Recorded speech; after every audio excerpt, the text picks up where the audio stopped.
en casa. Así que yo quería darles esa oportunidad. Yo no sé si ustedes a veces al estudiar la Biblia tratan de entrar en el escenario.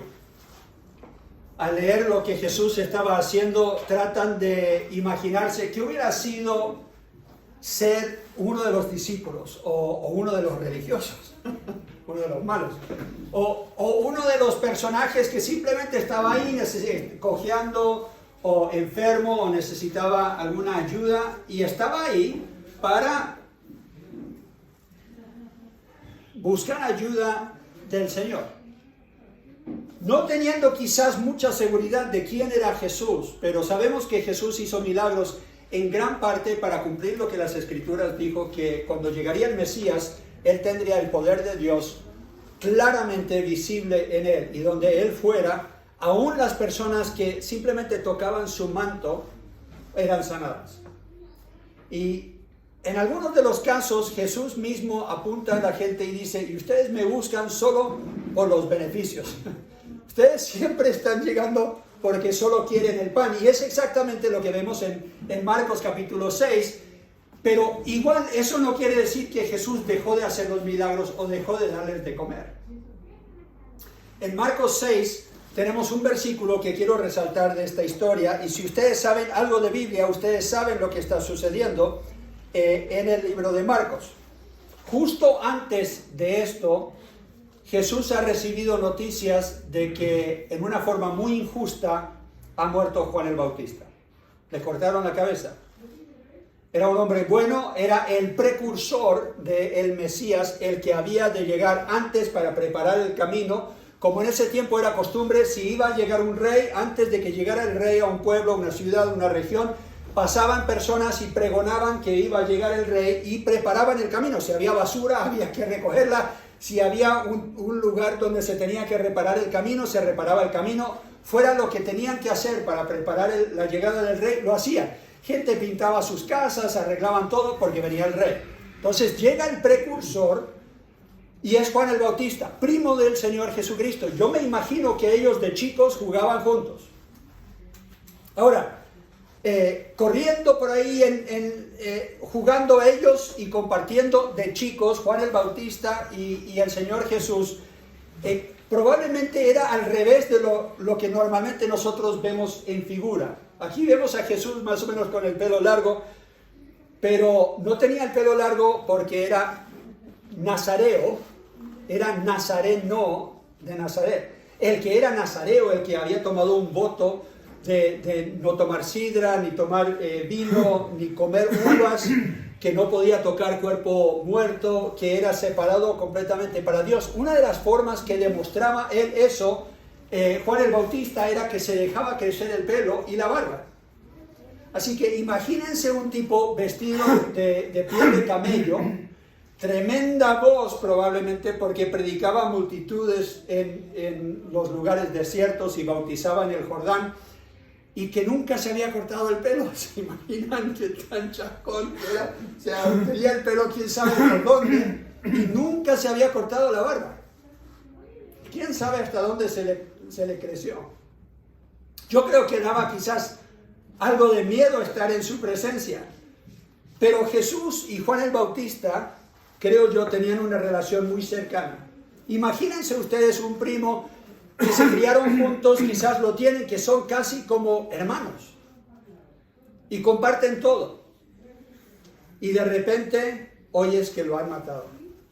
Hombre joven que había servido a Dios toda su vida, desde la niñez apartado para Dios, y una muerte injusta. Y Jesús, claramente como ser humano, aunque siendo Dios estaba en cuerpo humano, Él está entristecido y quiere apartarse de las multitudes por un tiempo y estar a solas con sus discípulos. Y los discípulos recién han vuelto de una gran gira y han estado predicando y vuelven, y ellos animados y dicen: hasta los demonios nos hacen caso en tu nombre.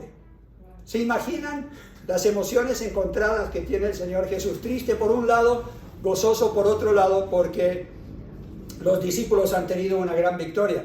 Y Él dice: apártense conmigo a un lugar desértico y nosotros vamos a tener un descanso. Ahora, yo no sé de ustedes, pero no hay un descanso como el que uno siente cuando está en la naturaleza, y más si uno puede llegar ahí primero en una embarcación en alta mar, navegando. Entonces ellos van en alta mar navegando, llegan al otro lado, ¿y qué encuentran?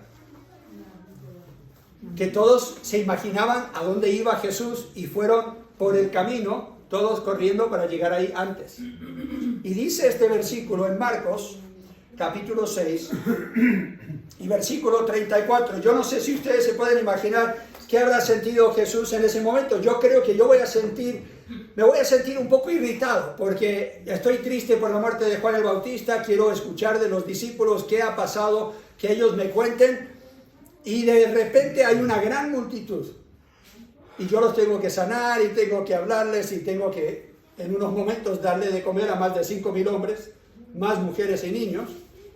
Pero dice versículo 34, y salió Jesús y vio una gran multitud y tuvo compasión de ellos, porque eran como ovejas que no tenían pastor, y comenzó a enseñarles muchas cosas.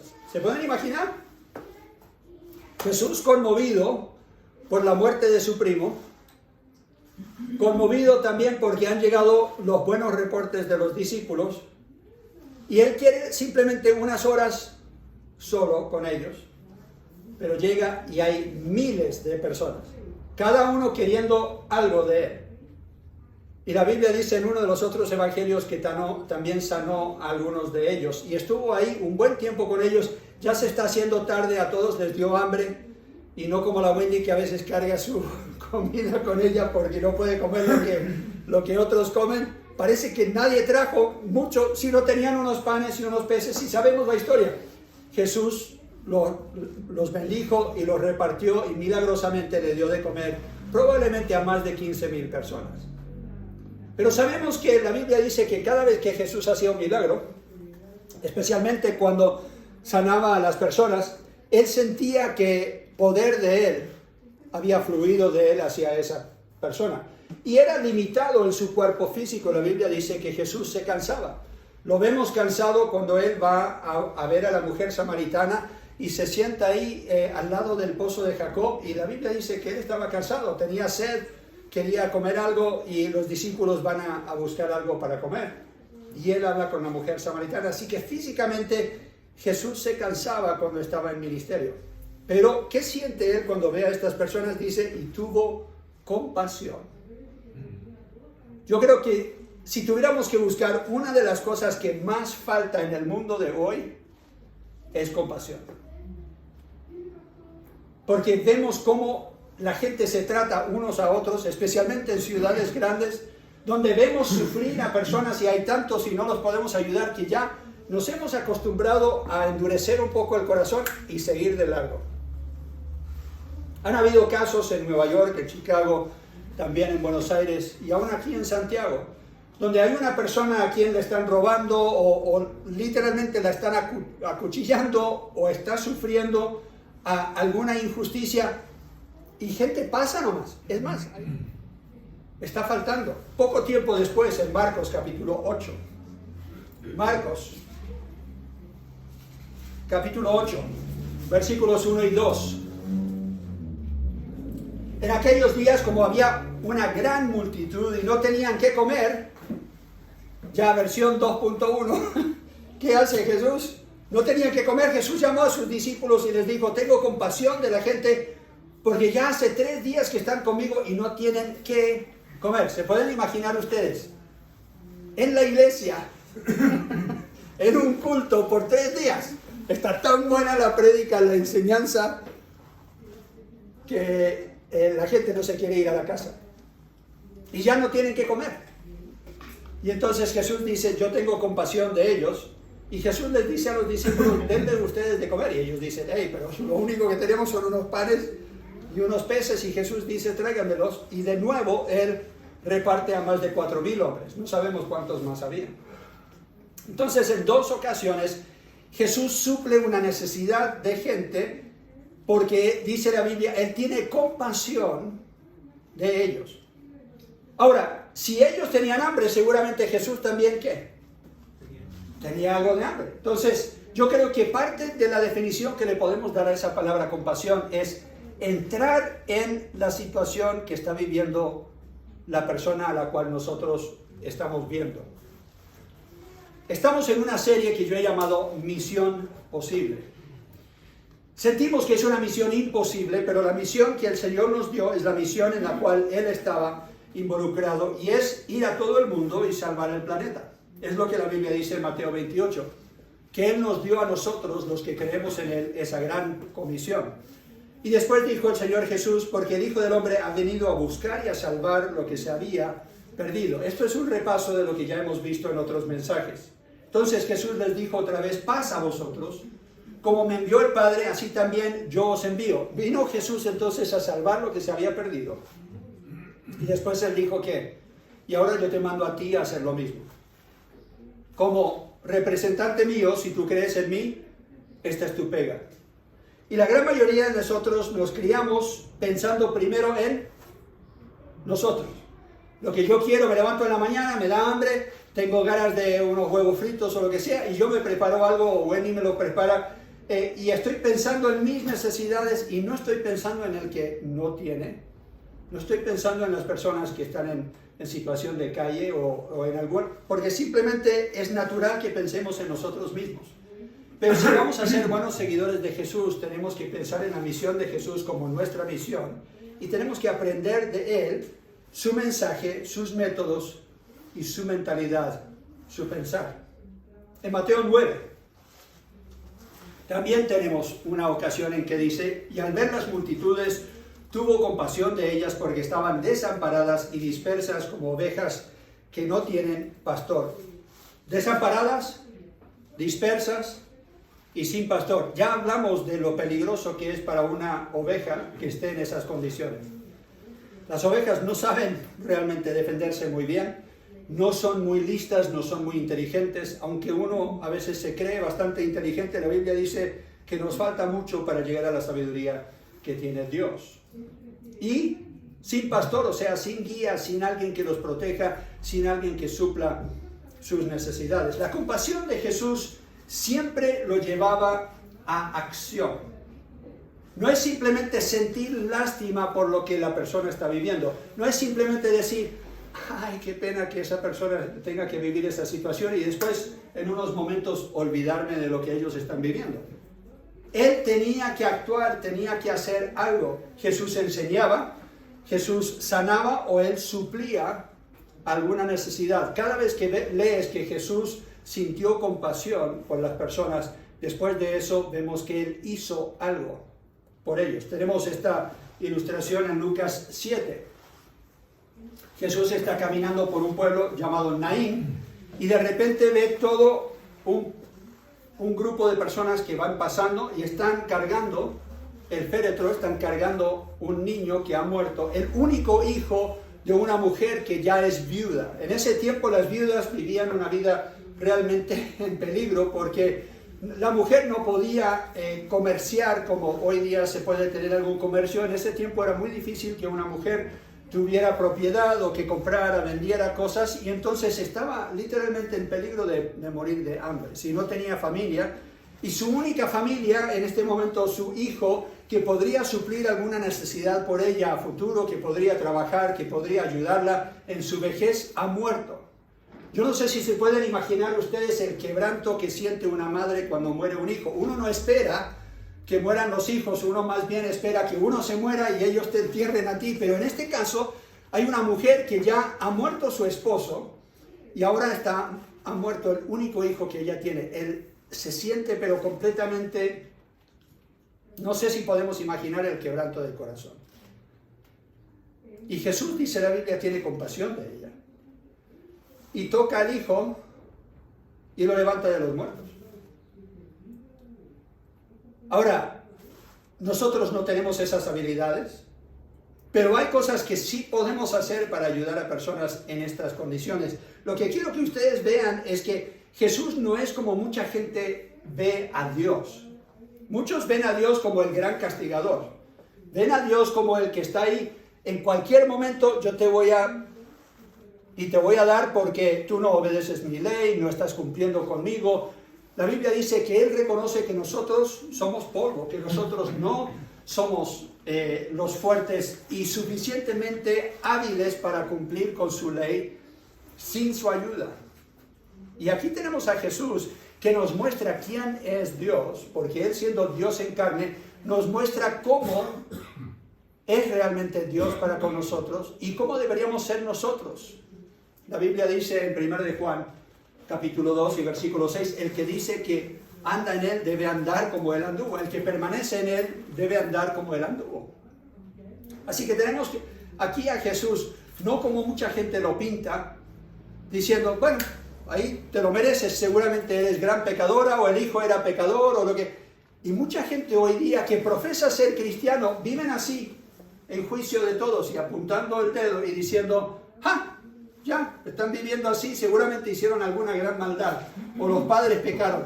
Es más, en algunos casos hasta los discípulos pensaban así porque llegaron a un hombre que era cojo y le dijeron a Jesús, le preguntaron, ¿fue por el pecado de los padres o fue por pecado de él que este hombre está cojo?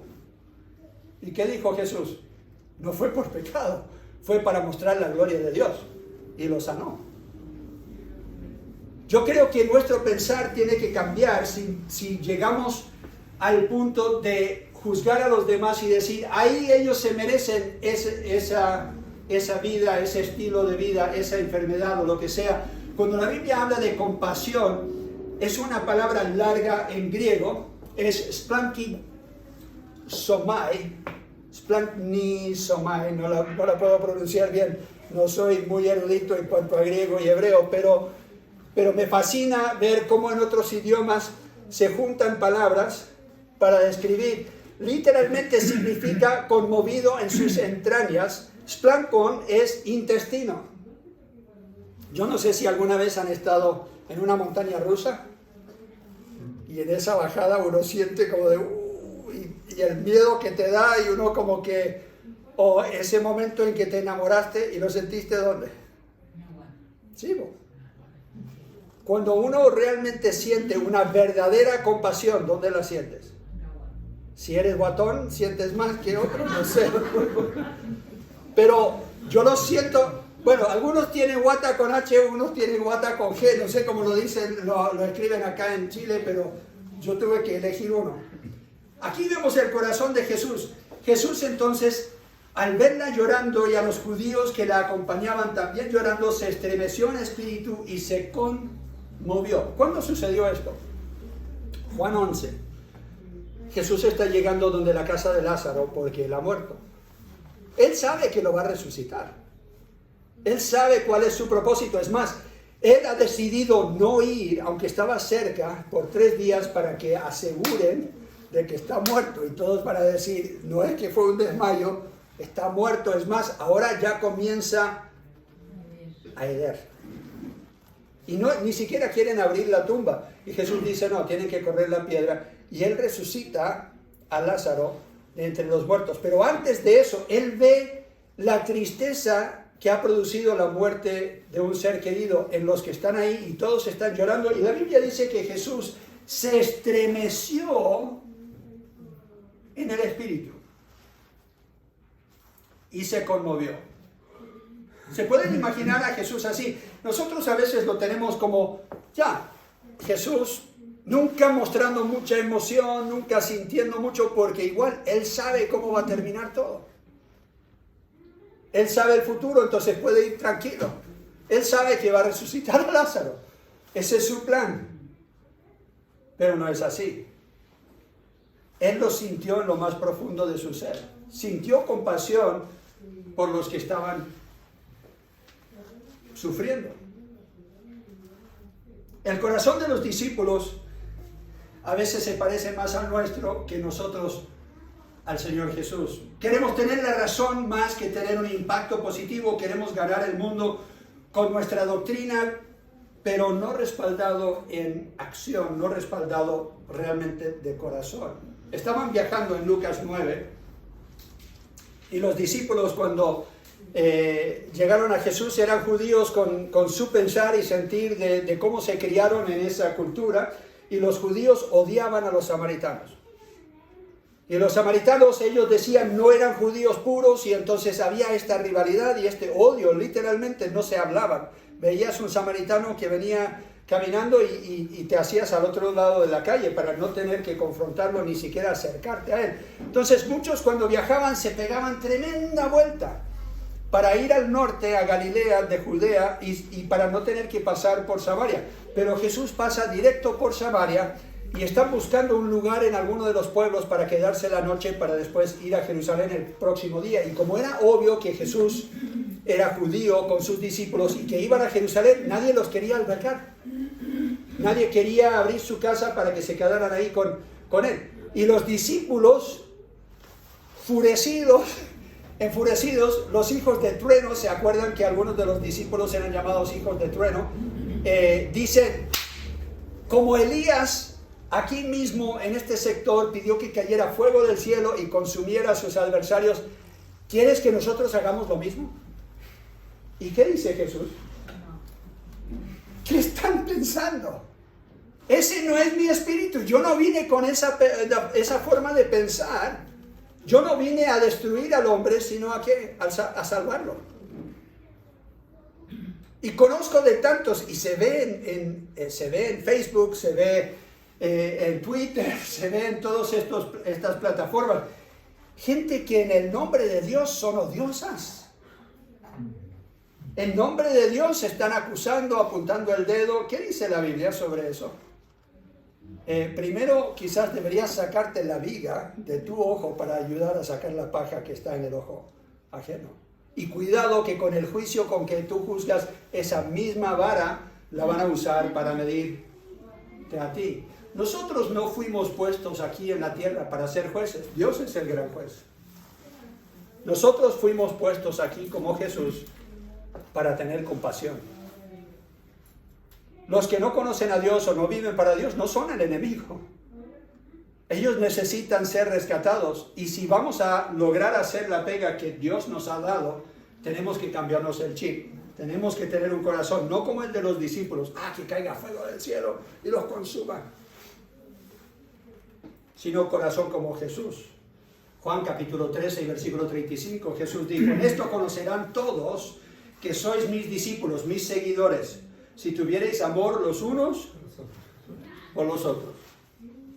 Ahora, hay algunos que tratan de hacer lo que hizo el que estaba escuchando a Jesús predicar sobre este tema, y él dijo, sí, pero el amor al prójimo, ¿cuál es mi prójimo? ¿A quién tengo que amar yo? Solamente los que son como yo, los que viven más cerca a mí. ¿Y qué dijo Jesús? Había un hombre que iba camino a Jericó y cayó entre ladrones y casi lo matan, lo dejan pero sangrando y lo dejan mal, le quitan todo, y está en un lugar medio desértico donde no hay posta, no hay un lugar donde él pueda acudir a ayuda, y pasa un religioso. Ahora, el religioso va camino a Jerusalén a adorar. Él no se quiere contaminar, no quiere tocar un cuerpo muerto, y este podría ser muerto, uno no sabe. Lo dejaron como muerto, dice la Biblia. Entonces él ni siquiera quiere ir a investigar, a preguntar, a ver, sino que da la vuelta nomás y sigue su camino. Un religioso pasa a otro religioso. El que copia las escrituras, un escriba, sabiendo las escrituras seguramente, porque las ha copiado toda su vida, también va a adorar y tampoco ayuda. Y después llega un odiado samaritano. ¿Y qué hace el odiado samaritano? La Biblia dice que tuvo compasión de él en el versículo 33 del capítulo 10. Dice que lo vio en su condición, vio cómo estaba y tuvo compasión. ¿Y cómo sabemos que fue una verdadera compasión? Bueno, la Biblia nos dice, pensaba que tenía otra foto ahí, pero parece que no. Sí. Ve y haz tú lo mismo, dijo Jesús cuando él le preguntó, ¿quién de estos fue el que realmente tuvo compasión de él y mostró amor? Y él dijo, bueno, el samaritano. Y él le dijo, ve y haz lo mismo. O sea, en cualquier momento que veas una persona que tenga necesidad y tú la puedes ayudar, debes hacerlo. Porque esa es la verdadera forma de mostrar el amor. No es simplemente hablándolo. Es fácil hablar del amor, es más difícil mostrarlo. El verdadero amor cuesta algo. La Biblia dice en Romanos 5 y versículo 8 más, Dios muestra su amor para con nosotros en que siendo aún pecadores, habiendo ofendido a Dios, Cristo murió por nosotros, para que nosotros fuésemos reconciliados con Dios. Primera de Juan, capítulo 3, la Biblia dice, en esto hemos conocido el amor, en que Él puso su vida por nosotros. También nosotros debemos poner nuestra vida por los hermanos. Y uno diría, ya, pero entonces mi hermano es familia o es gente de la iglesia. Pero Jesús habló de amar al prójimo quien sea. Versículo 17, pero el que tiene bienes de este mundo y ve a su hermano tener necesidad y cierra contra él su corazón, ¿cómo mora el amor de Dios en él? Buena pregunta. Si no estás dispuesto tú a ayudar en forma concreta, real, ¿cómo puedes decir que el amor de Dios mora en ti? Y es por eso que dice el versículo que sigue, hijitos míos, no amemos de palabra ni de lengua, sino de hecho y en verdad. A veces nos toca sudar, a veces nos toca trabajar, a veces nos toca dejar de lado nuestros planes, nuestra agenda para ayudar a otros. A veces nos toca sacar de la billetera. Mi hijo me llamó esta semana y él dijo, papá, se me descuadraron las cosas y no sé por qué, pero tengo una de estas cuentas que sale automáticamente de mi cuenta del banco y se pagó esa cuenta y no sé por qué cambiaron la fecha y no me avisaron y entonces se pagó la cuenta una semana antes de lo previsto y ahora estoy, pero, ¿dice usted, Pato? Sí, estoy, pero sin un peso. ¿Me puedes prestar? Este era miércoles, él dice, me pagan el viernes, pero tengo 2 días y no sé qué hacer. Yo dije, sí, entonces por PayPal le mandé un poco de dinero. Viernes en la noche, él me lo devuelve con unos pesos más, unos dólares más. Esa clase de hijo es un buen ejemplo, por si acaso, algún día.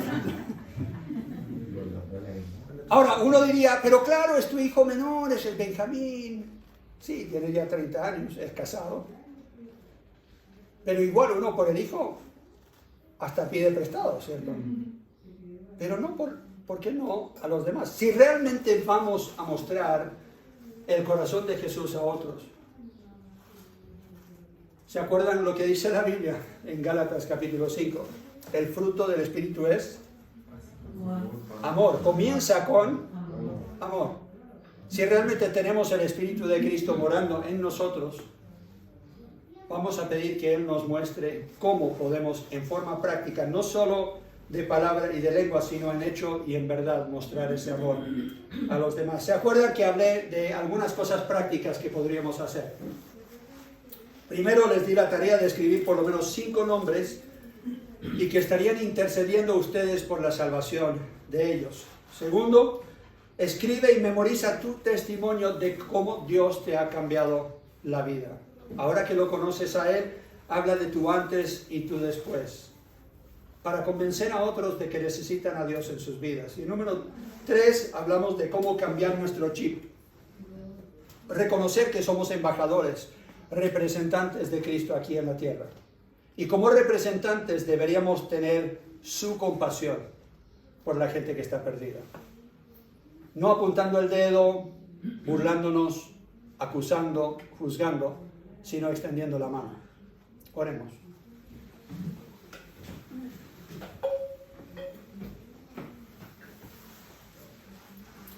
Padre Celestial, nosotros necesitamos un cambio de pensar. Es fácil amar a la familia, es fácil amar a los que nos aman, pero hay algunos que ni siquiera conocemos que también necesitan que le extendamos una mano, que seamos prácticos en mostrarles tu amor. Pido, Señor, que nos inspires, que nos fortalezcas, que nos des una oportunidad esta semana, que produzcas en nosotros por tu Espíritu ese amor que tuvo Jesús por las personas a quienes Él les mostró compasión. Llénanos de compasión por las multitudes, lo pido en Cristo Jesús.